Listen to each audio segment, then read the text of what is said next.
poète québécois né le 24 décembre 1879 et mort 61 ans plus tard, le 18 novembre 1941, Émile Néligan est sans conteste l'un des plus grands poètes de sa génération. Grandement inspiré par le symbolisme et le romantique, il aura marqué l'histoire du Québec. Ce reportage abordera tout d'abord son enfance, suivi de sa descente aux enfers, son internement très controversé, et se conclura avec une analyse de son poème le plus connu, Le Vaisseau d'or.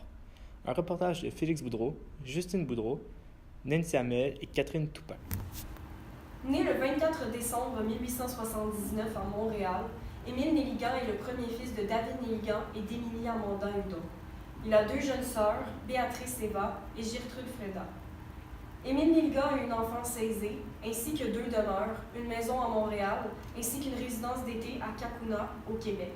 Sa mère s'occupe de son éducation puisqu'il est régulièrement absent de l'école.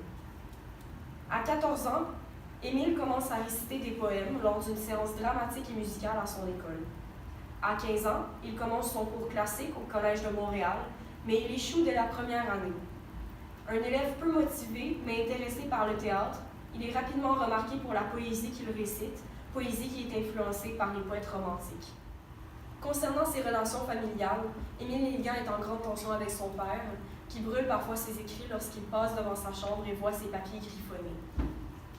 Émile a une très grande relation de proximité avec sa mère. Il est même repentant de la déception qu'elle éprouve face à ses mauvais comportements à l'école. Émile Néligan est le parfait exemple du concept d'Oedipe. Il a une très grande proximité avec sa mère, mais il éprouve une relation toxique avec son père.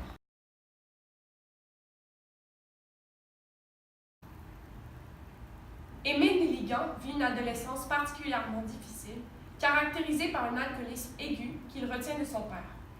Sa descente aux enfers, lente et certaine, le plonge dans un spleen continu. Il se joint tout de même à l'École littéraire de Montréal en 1895, où il est de loin considéré comme le meilleur poète. Pourtant, des idées de suicide et des crises aiguës lui imposent un mépris de sa famille et particulièrement de son père.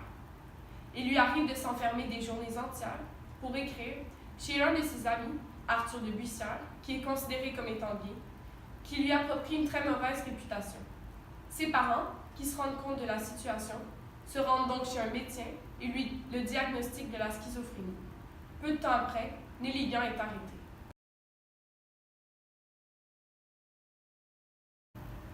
C'est en 1899 que Émile Néligan se fait interner à Saint-Benoît, un hôpital privé. En 1924, son père va mourir. Il va donc être obligé de changer d'hôpital parce que c'est lui qui paye pour son séjour. Il va être transféré à l'hôpital Saint-Jean-de-Dieu, un hôpital gratuit et public. Pendant tout son séjour dans les deux asiles, il va juste avoir une visite de sa mère, qui va être accompagnée d'une amie. Son entrée est tellement secrète en asile que même ses amis vont publier des avis de recherche dans la Bible. À l'hôpital, à chaque dimanche, il a le droit d'avoir des visites de jeunes enfants étudiants et souvent ils vont leur demander de lui réciter ses poèmes, mais à chaque fois, Émile va toujours réciter ses vieux poèmes. Et depuis qu'il est à l'asile, il ne va plus jamais écrire. Ça va être la fin de sa carrière à l'écriture. Encore aujourd'hui, Émile Néligan a une grande influence au Québec. C'est en 1974 que le gouvernement du Canada a désigné Émile Néligan comme un personnage historique national. On peut voir surtout plusieurs rues au Québec en son nom. On retrouve même aussi des statues à Montréal. Et en littérature, on a le prix Émile Néligan qui est désigné à un livre de poésie en langue française. Encore aujourd'hui, on étudie ses poèmes et tout ce qu'il a créé à l'école. Et il est connu partout dans le monde.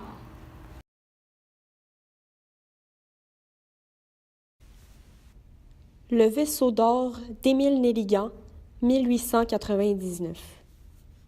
Ce fut un grand vaisseau, taillé dans l'or massif. Ses mâts touchaient l'azur sur des mers inconnues.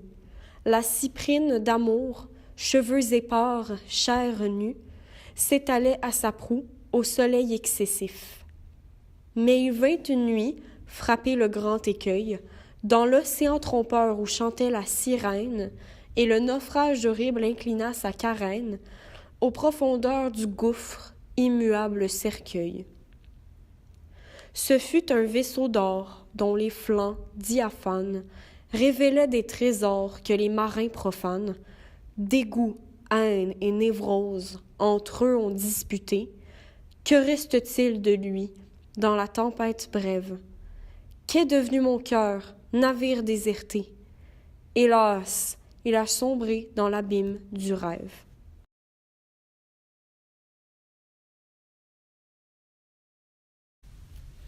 Voici une analyse brève du poème venant tout juste d'être lu.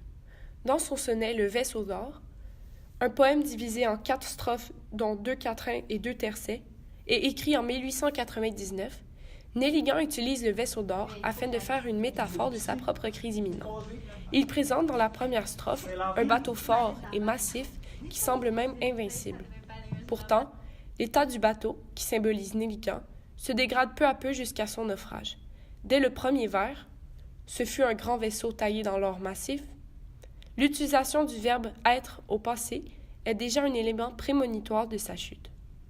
De plus, c'est seulement dans l'avant-dernier vers du poème, soit « Qu'est devenu mon cœur, navire déserté », que Nelligan s'approprie réellement le destin du poème avec l'utilisation du pronom possessif qui réfère à lui.